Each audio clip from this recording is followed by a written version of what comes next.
Bandwidth for this podcast is brought to you by CacheFly at CACHEFLY.com.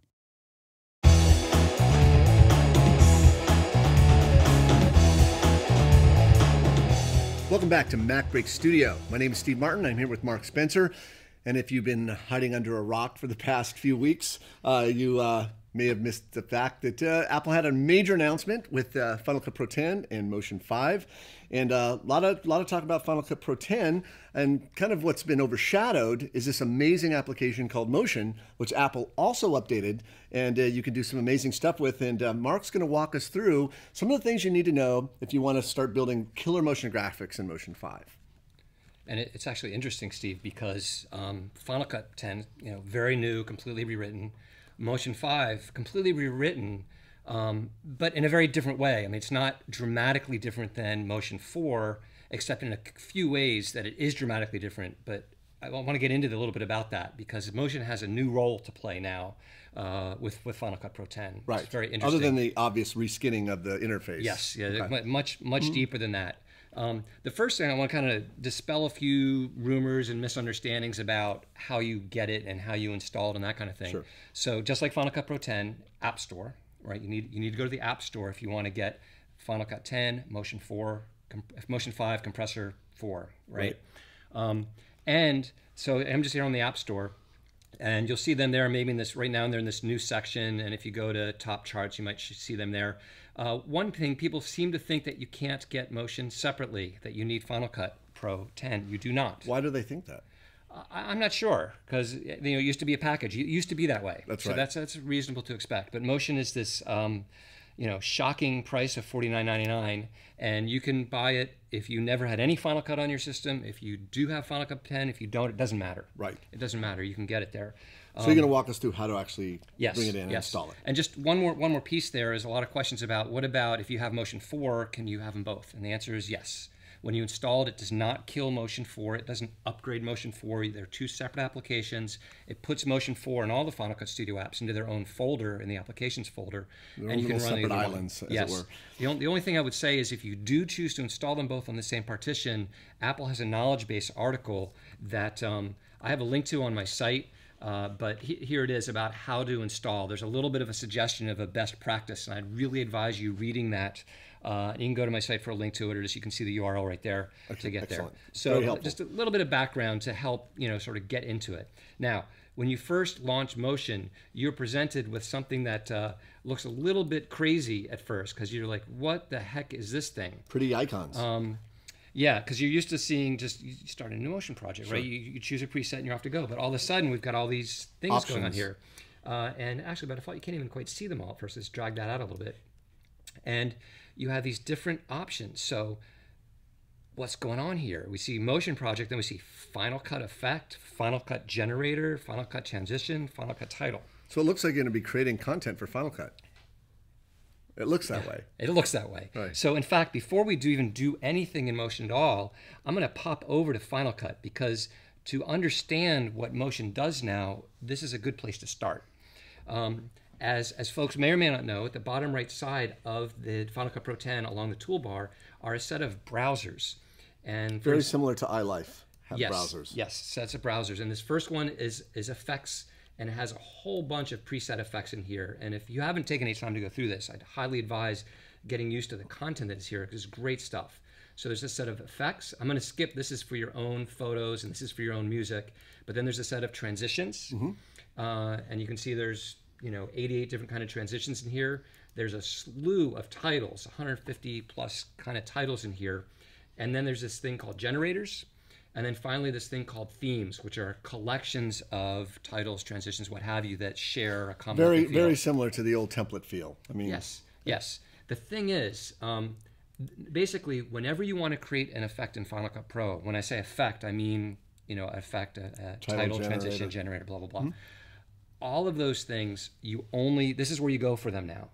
And all of these things are Motion projects. So all that content in that library you just went through are Motion projects. Yes, 98%. There's a few that are not, that are sort of like just FX plug pieces. Right. But almost every single one is actually a motion project. In fact, if you right-click on any one of these, not just the effects, but the titles, transitions, generators, it says open a copy in motion because these are, in fact, motion projects. And it will, in fact, open a copy and not the original. Right. It will, and it will let you modify that. So it's like aha.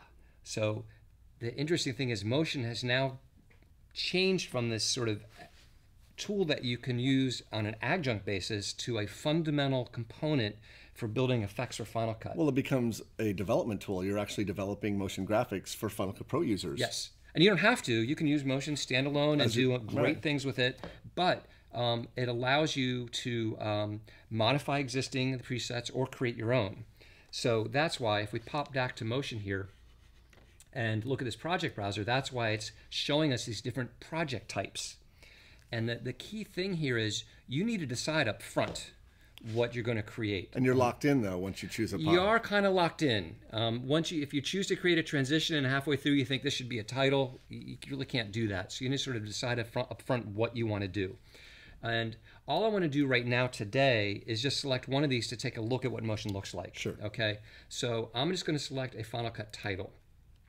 And then once I do that, I can choose a preset, much like we had before, a much smaller list of presets, but you can create a custom preset.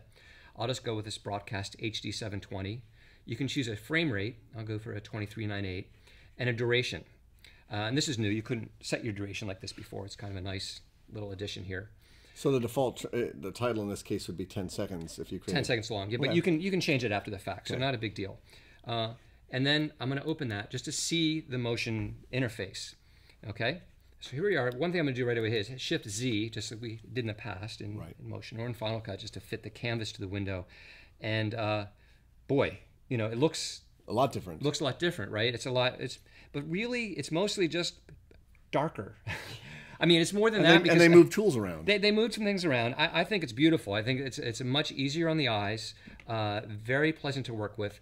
So, and a lot of the icons have been redone. So it's kind of got a sort of a skin deep overhaul. Although it's much deeper because it's been completely rewritten. It's fully 64-bit. Now, what does that mean to the end user at 64-bit? What does that benefit? Well, what that means is there's going to be performance improvements, and it's also fully in what's called float space. So you're going to get better looking graphics. Just think of it like that. It's going to be able to take advantage of not just your GPU, but your CPUs, your multiple cores. It can really take advantage of the resources of your machine. And it's a color managed app too. Yes. So, and we'll talk more about that later to go into that. The only other sort of major thing here is that the toolbar that used to be up top of the canvas has now been moved down to the middle here. Just like Final Cut Pro. Exactly. In fact, create some if you're not careful, if you kind of go between them, there's a very similar look between the two. Yes. And you have to remember, like, where am I now? In Final Cut or in Motion. So very different kind of feel to it. But if you've used Motion before, you'll be right at home. I mean, you'll quickly get everything that you've always wanted to do in Motion. So once I get oriented to the new interface, and if I'm already pretty facile in Motion 3 or 4, I can pretty much jump in and start getting to work. Exactly. Right. And next time we'll get in and do a little bit of that and explore this whole idea of creating something specifically for Final Cut Pro. Excellent. So this is the overall interface. It's again it's been reskinned. We got some pretty new icons, but essentially functionally it's the same, with the addition of some features that allow you to publish directly to Final Cut Pro. Yeah, and they're pretty big. I mean, if you just open Motion and start digging around, you'll think, okay, everything's the same. And there's actually a couple really nice hidden features that we'll talk about later. But fundamentally, there's this ability to take these projects and do what's called publish them to Final Cut. Right. Which combined with another new feature called rigging allows you to do some pretty sophisticated stuff. Excellent. So in the next session, you're going to walk us through maybe creating a title, or yeah, we'll start with the title and just look how this works with Final Cut Pro. Exactly. Excellent. All right. Well, there you have a nice, concise overview, how to get the app, how to install it, and then how to work with it, and well, not how to work with it, but how motion projects fit into the new Final Cut Pro 10 workflow. Mark has some excellent training up at rippletraining.com. Actually, introductory motion training product called Motion 5 Fast Forward, and a more advanced tutorial that teaches you how to rig your motion projects for Final Cut Pro users. But we'll get into that in the future. Just wanted to thank Mark for kind of giving us the big picture.